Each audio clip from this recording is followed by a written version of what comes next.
అస్మద్గురుభ్యో నమః. శ్రీమాత్రే నమః. చాలా మంది నాకు మెసేజ్ పెడుతున్నారు, దీపదానం ఎలా ఇవ్వాలి అని.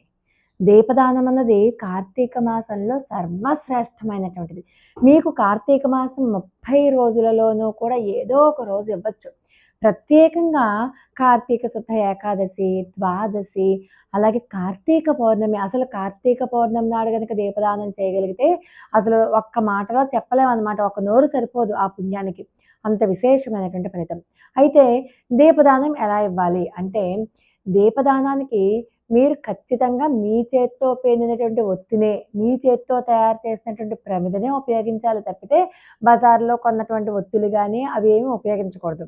మరి ఒత్తులు ఎలా తయారు చేయాలి పత్తితోటి అంటే, ఏముంది ఒక తెల్ల గుడ్డ కొనుక్కుంటే, కొత్త గుడ్డే మళ్ళీ పనికిరాని పాత గుడ్డ పనికిరాదు. కొత్త గుడ్డ కొనుక్కొని కట్ చేసి దాన్ని సన్నగా ఇలా పేనండి. అది ఒక ఒత్తి కాదు, 2 ఒత్తులు పేనండి. పేని అంటే 2 దీపాలివ్వాలి. ఎందుకంటే ఒక దీపం ఇవ్వకూడదు కాబట్టి 2 దీపాలివ్వాలి. 2 దీపాలు కూడా మీరు బియ్యపు పిండితో కానీ, ఈ గోధుమ పిండితో కానీ ప్రమిద తయారు చేయండి. మనం పిండి దీపాలు పెట్టుకుంటున్నాం గదా! పిండి దీపాలు పెట్టుకున్నప్పుడు కాస్త పాలో, నీళ్ళో వేస్తున్నాం. కాస్త ఆవు నేతి చుక్క కూడా కలపండి. ఎందుకంటే విడిపోకుండా ఉంటుంది.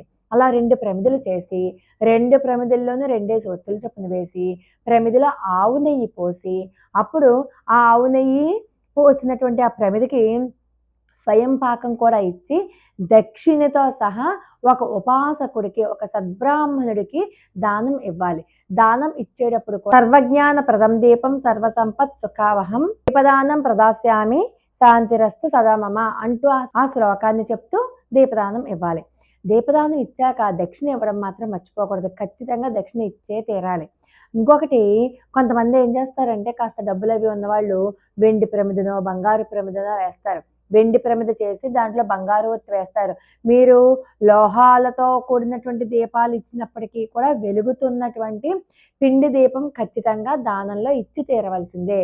అలా ఇస్తే రజత దాన ఫలితము, సువర్ణ దాన ఫలితం కూడా దక్కుతుంది. కార్తీక మాసంలో దీపదానానికి అఖండమైనటువంటి ఫలితం వస్తుంది.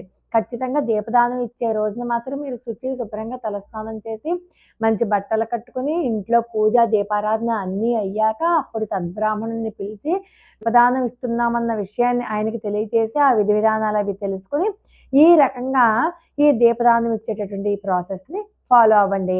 దక్షిణ ఇవ్వడం మాత్రం మర్చిపోకండి. దక్షిణ ఇవ్వకపోతే మీరు చేసిన ఏ దానానికి ఫలితం ఉండదు. వాళ్ళు మళ్ళీ ఆ దానం పుచ్చుకున్నందుకు గాను ఒక్కొక్కసారి కొన్ని లక్షల గాయత్రి జపం చేయవలసి ఉంటుంది.